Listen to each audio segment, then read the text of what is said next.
as well, so that we can share it for those that, and I can see that you've just pressed record, so that's good. Yeah. uh, Excellent. Let me call the students again. I reminded them this morning, so I'll call them again. Okay, we can give it another minute or so. Yeah, definitely.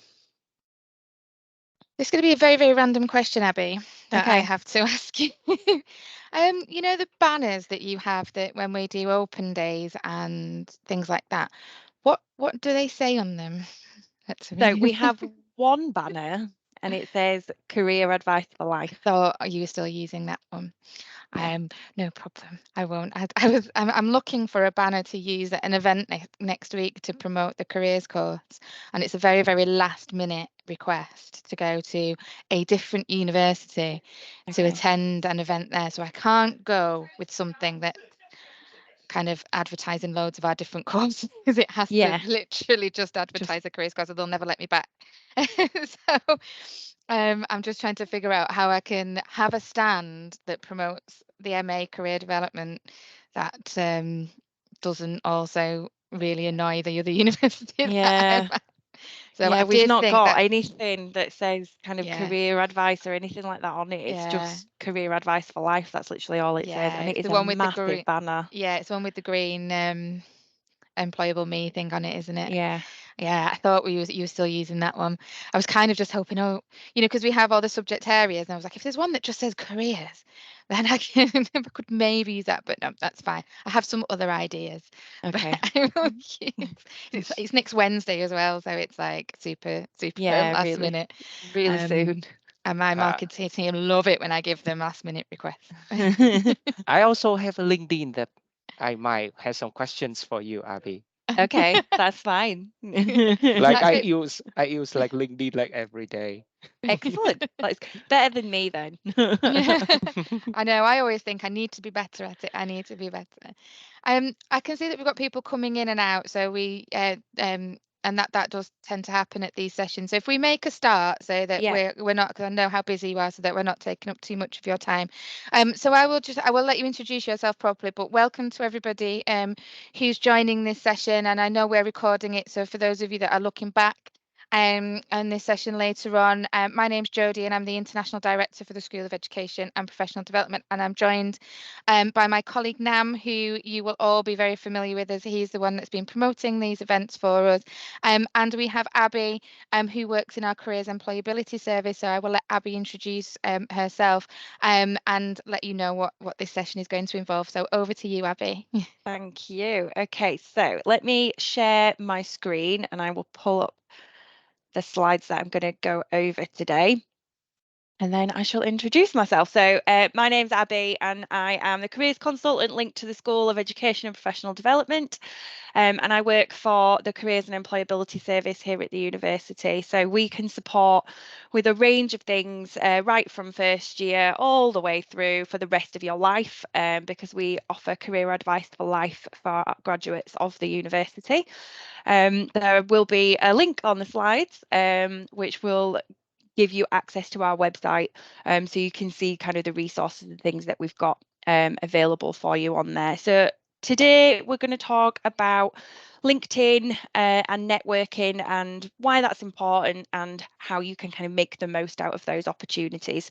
So there's quite a lot to cover, but we will crack on. So we're going to talk about why networking is important, what it actually is, thinking about what networks you already have that might exist that you can use, how you might develop those networks further, how you might network when you are at university or in any kind of situation, what networking online might look like because it is quite different, and how you can use LinkedIn and how you might use that LinkedIn profile and how you might develop that a little bit further. So, what is networking? So, networking is the exchange of information or services among individuals, groups, or institutions. Specifically relevant for us, it is the cultivation of productive relationships for employment. So, we're talking about building links or relationships that can support opportunities for employment and career development. So, why is it important? So, many jobs are never advertised. And we call this the hidden job market. So where job roles become vacant and then are filled without them ever being advertised on an online platform or anything like that. So they are quite common in a number of sectors, things like the creative industries. You would tend to see those that happen fairly regularly. And where there's a particularly high demand in certain areas of businesses. They can be common for smaller organisations as well. So those that find that it's quite high cost in terms of advertising and recruitment. So they tend to go for direct recruitment into roles because it kind of keeps those costs down for them. They tend to be found through speculative applications. So if you don't know what a speculative application is, it's where you contact an organisation to ask about opportunities for work rather than applying for something that is advertised on a website. Usually that's a CV and a cover letter that you will email to them and express that interest in working for them. So networking is really important when it comes to speculative applications because you need to find out who you should be sending that application to. It's always better to send an application to a named person rather than a generic email address. So getting those contacts and getting yourself noticed with networking really helps kind of get you in the right place to start with those speculative applications. It's also a really good way of increasing your knowledge of the sector and finding out who those key organisations are within it. So, without realising it, you will have already built a network for yourself. So thinking about all the different areas of your life. So if you are already at university, thinking about who you've met within that situation, thinking about school or college, your home life, your local area. If you've got a part-time job or you've done volunteering work, societies, clubs, associations, hobbies, interests, all of these different things contribute to your network. So you might already have different social media platforms as well. So Instagram, Twitter, Facebook, if you've got a LinkedIn account, all of that is building up upon your network. So the diagram that you can see here, it shows those different areas of your life within the circle. And the one that's closest to you in purple, you can see are the really close ones for you. So within each area of your life, you'll be able to think of all of the people that you know throughout that area. So taking university, for example, think of all the different staff members that you might be connected to. So lecturers, support staff, us in the career service. Then there are all the students that you've met throughout your course. Maybe there's people you've met within your accommodation, groups that you're involved in, possibly people that you've met through the Students' Union. Each one of those people makes up part of your network. Now consider the same for each area of your life. Then consider that each of the people that you've just identified also has their own circle of connections, and you connect to each of those people through their connection to you. So very quickly, you'll start to see that your existing network is made up not only of people you know, but also the people that they know, and then the people that they know as well. So it means that you can have a very wide network already without even realizing it. So networking effectively means learning how to use those wider connections to benefit your career and expand those employment opportunities. So no matter how big your existing network already is, there will be times when you want to broaden that out and reach new people who might be able to support you in your career. So ask yourself two key questions. Firstly, what do I want? So is it knowledge, for example, about the sector or a job that you might be interested in? It could be that you're looking to gain experience, either to develop your CV or to gain first-hand understanding of the options available to you. Or maybe you're looking for future employment and are keen to find out roles about those roles that might not be advertised within that hidden job market. So the next step is then to consider different ways to network and which may be the best way to reach the people or organisations of interest. So some major ways of networking are attending employer events, getting involved with professional organisations, so sector associations, chartered institutes, professional councils, attending networking events. So you might find that some of those professional organisations hold events where they try and bring everyone together to really talk to each other. You might find those within university as well, where you get the opportunity to go and meet with other students and staff within the institution. Attending careers fairs, so any opportunity you've got to get into a room where there's employers there and you have that opportunity to walk around, speak to them, introduce yourself, great opportunity to build that network. And finally, using that LinkedIn account to the best of its ability. So how might you network in 3 steps? So having made some decisions about what your motivation is for that networking based on that question we asked at the beginning, how will you do it? It's time to make that start. So networking can be broken down into 3 really simple steps. So the first is research, the second is making contact, and the third is following up. So we're going to have a look at each of these steps in turn. So step 1, research. You won't impress an employer or an organisation if you don't know anything about them. So it's important to start with research. So before you make any contact, do as much research as possible about the company, the sector, or the individual that you're contacting, and think about these questions. So who are their clients or their customers? What are their values? What's their ethos, their mission statement as an organisation? What is it that makes them unique? What's their unique selling point? Have they been in the news or on social media, and why? Was that a positive thing or was it a negative thing? That could also influence your decision as to whether you want to move forward with contacting them. And what do their employees and former employees say about them? So there are lots of resources available to help you with that research.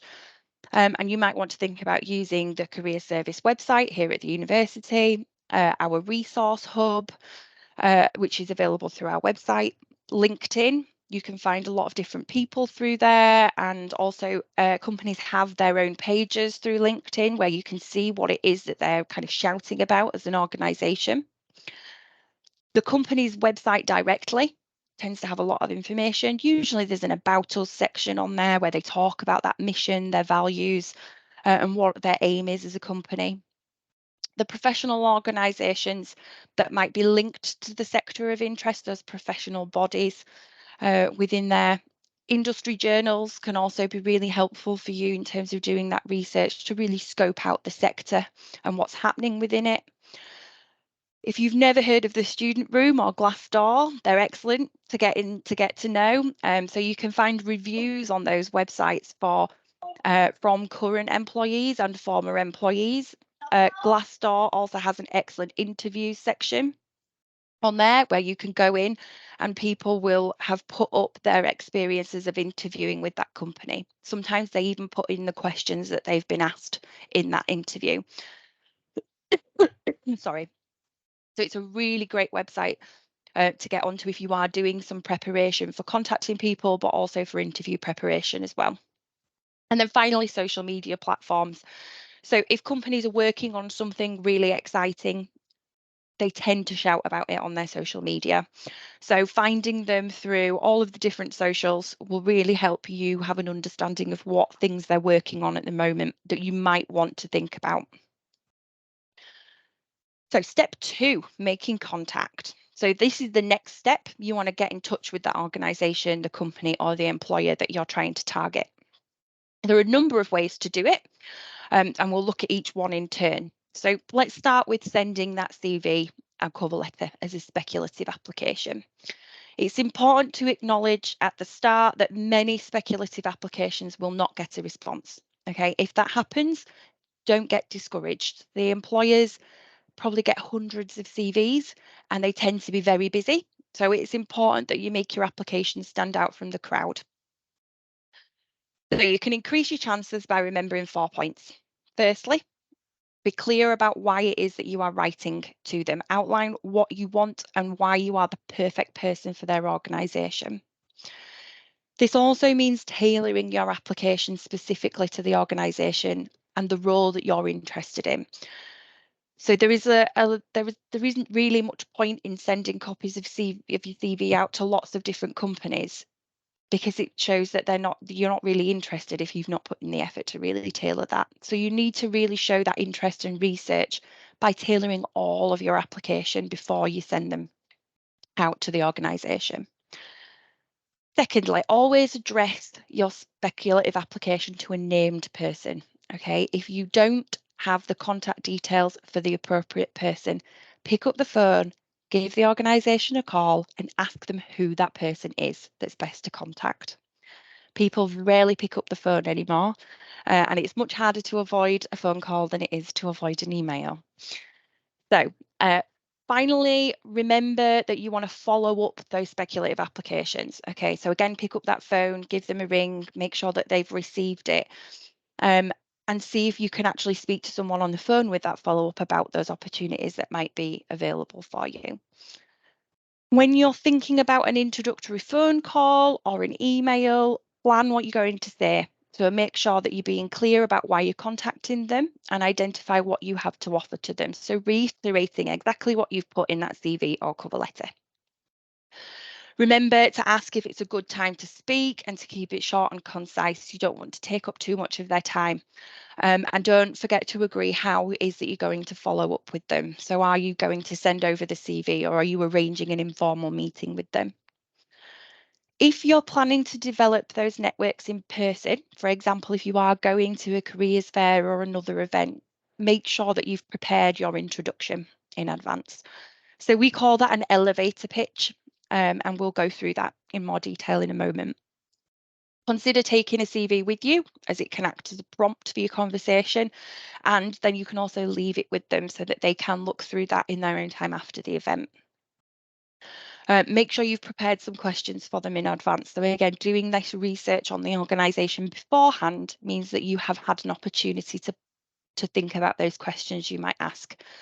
So it will help with that conversation and it ensures that you make sure you're getting the information that you are looking for from that conversation. So we're thinking about that elevator pitch. So it's the name given for your first introduction to a person, to a new person. It is the first 30 seconds as you're introducing yourself, summarising who you are, what you have to offer to the person you're talking to. So you can use it at any time, whether it's a careers fair or a networking event or a job interview. And it's your chance to really show an employer why they should listen to you and why they should take note.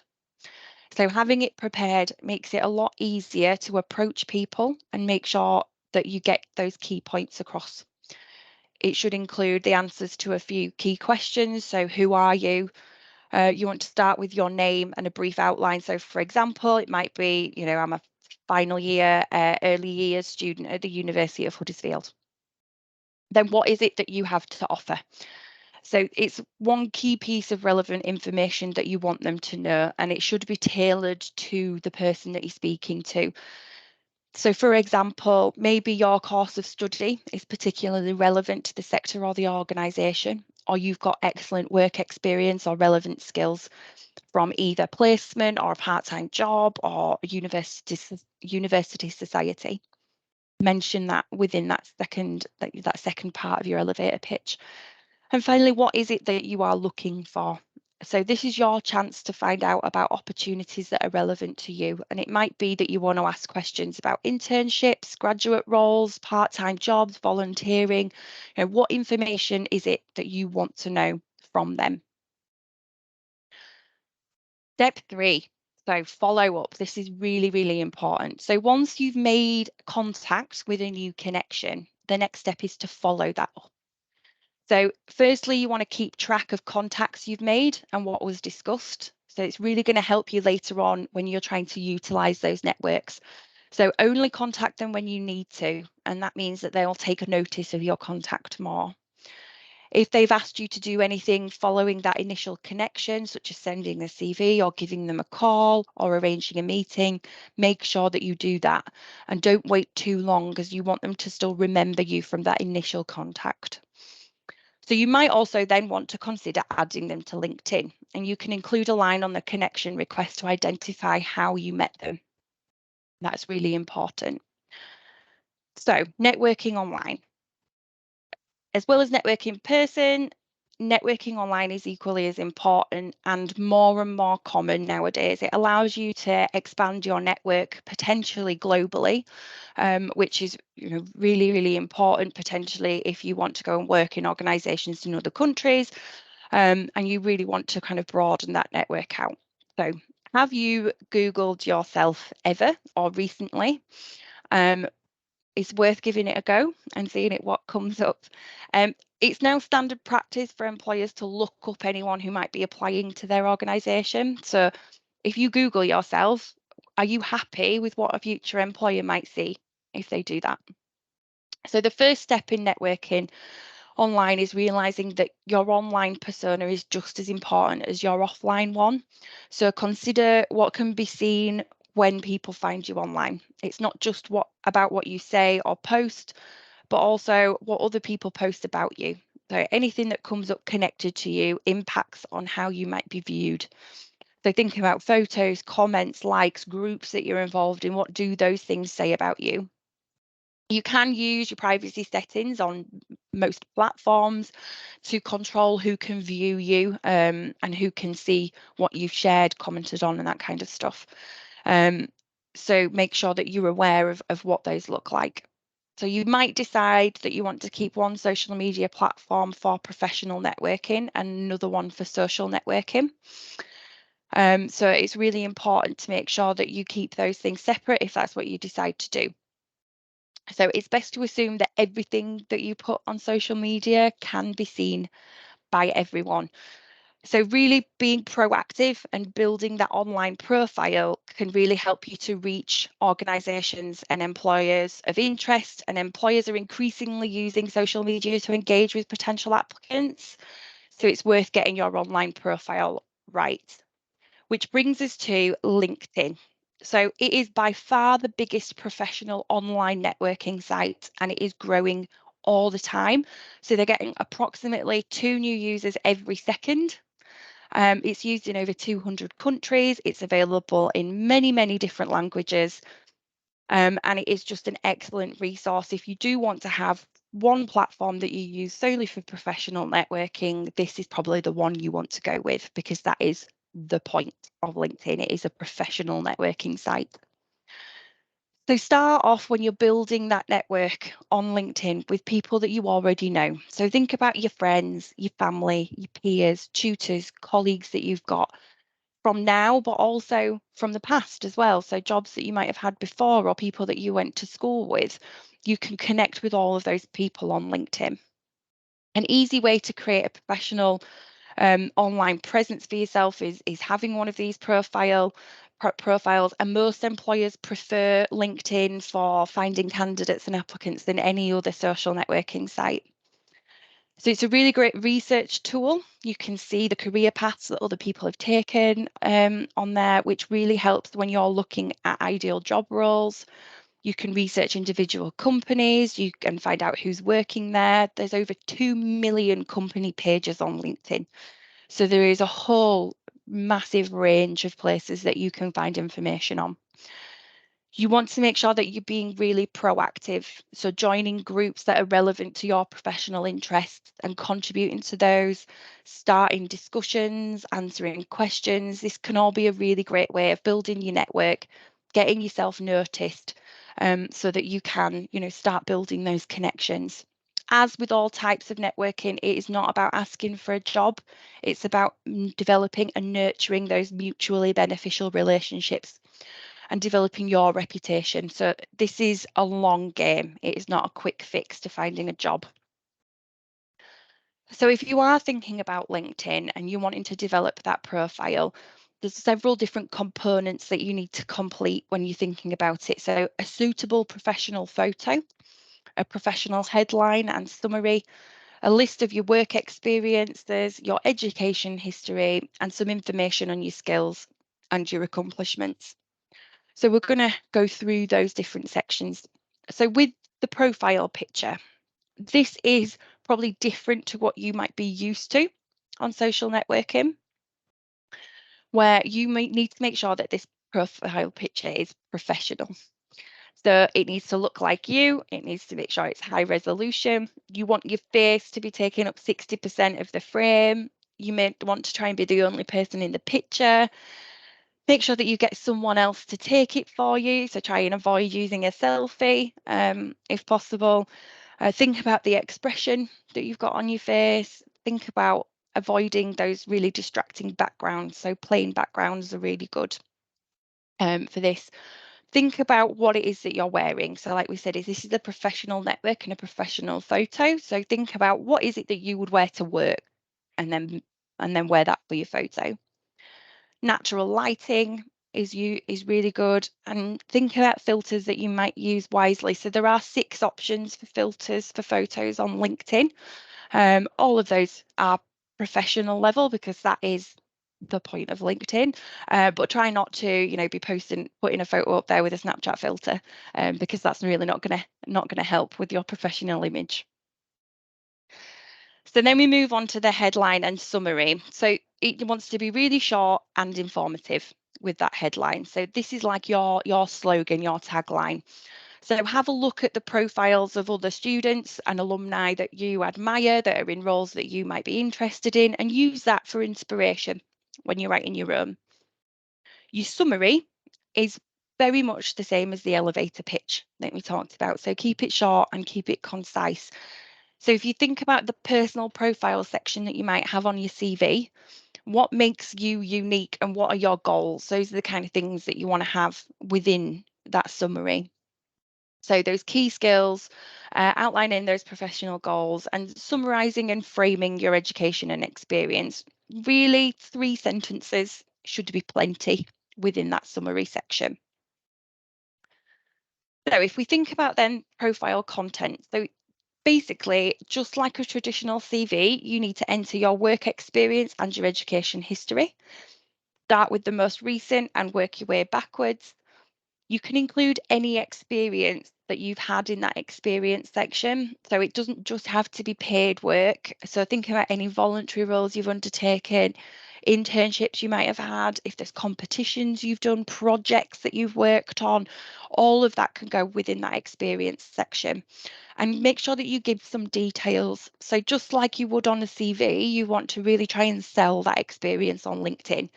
If you think an employer is going to go onto this profile to look and see if you're suitable for their organisation, you want them to have as much information as possible.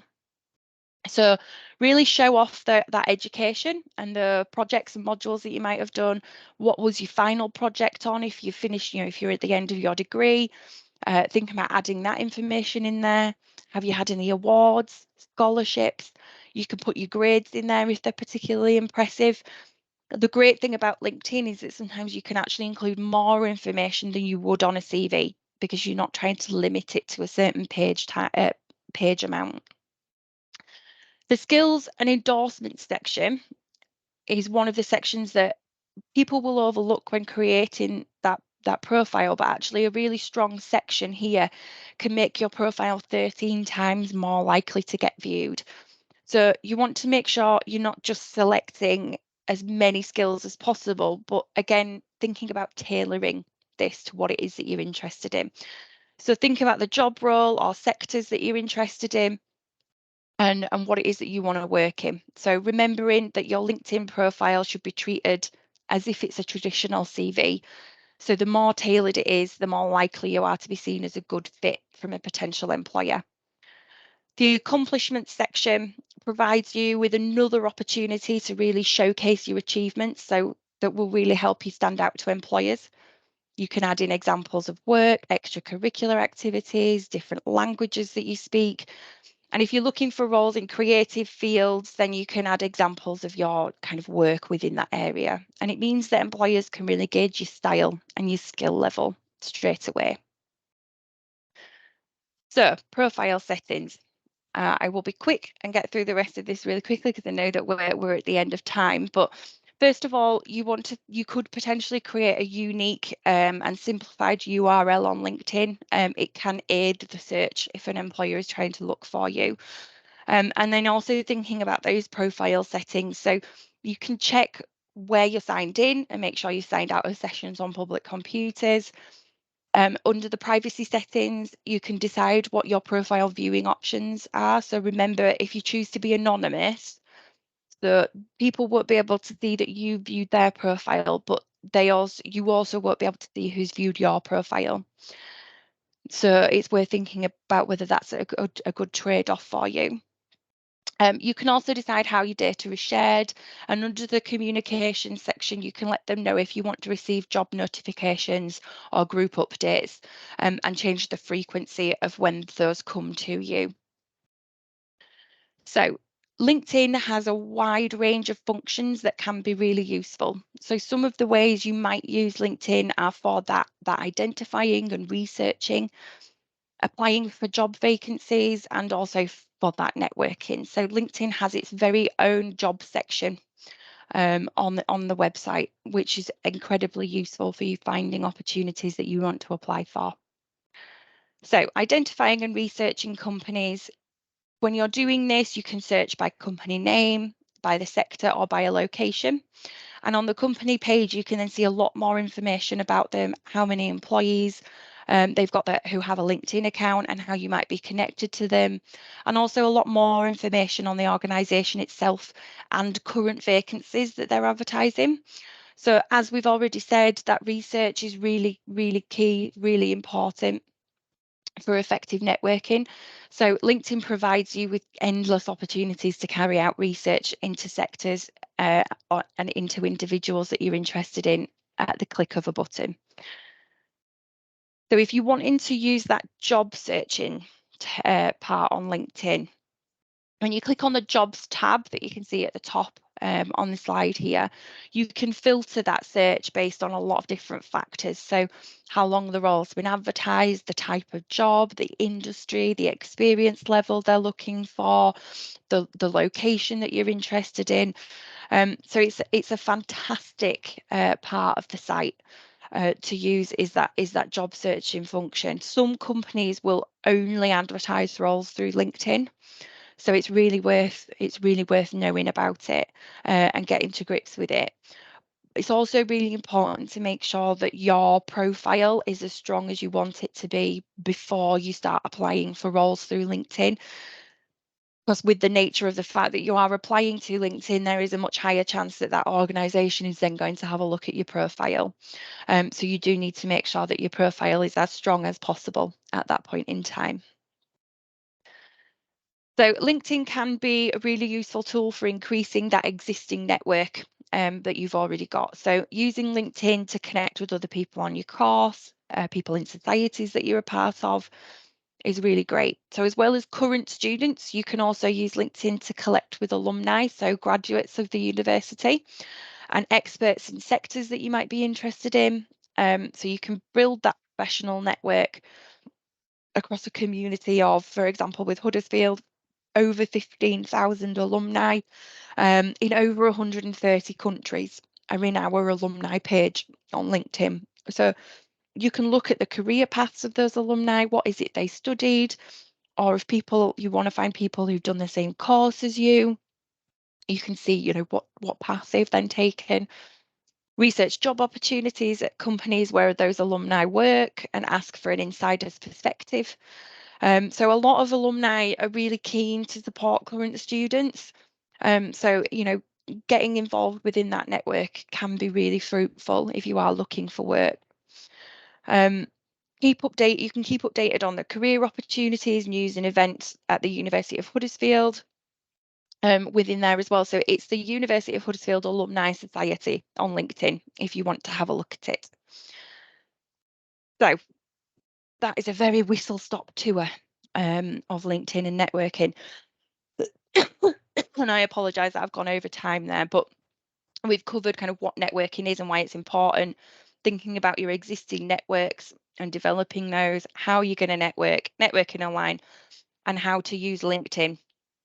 So I said that I would put the link on here for our website, which is on the slide here. And the careers service is here to support you with everything around deciding what it is that you want to do, applying for opportunities, helping you with interview prep and that kind of stuff. And you can book appointments with the advisors in our team through our website there. Thank Thank you. Thank you, Abby. And I know that we had people coming in and out of that session, so there might be a few people who do want to ask a question. I'm just wondering if you still got time to take any questions if we have that. Yeah, absolutely. Fantastic. So if you do have a question, you can write that in the chat. But also if we're happy to unmute you and allow you to ask that question in person. I think Nam, did you say you had a question for Abby?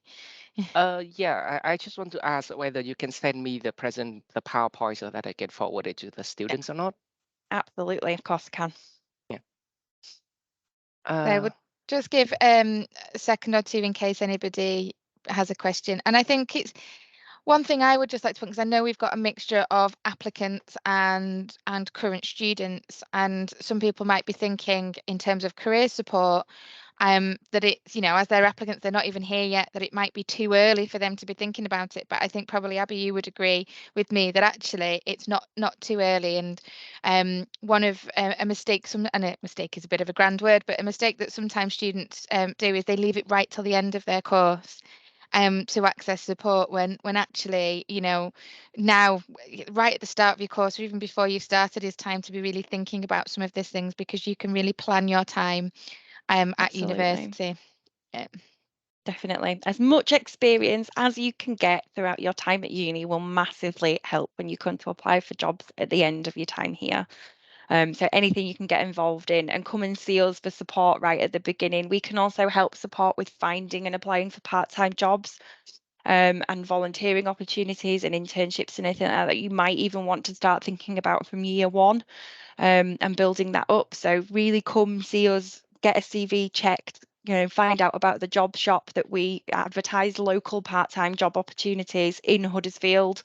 So, if you're here and you want a part-time job, when you arrive, come see us, book an appointment, and we can support with that.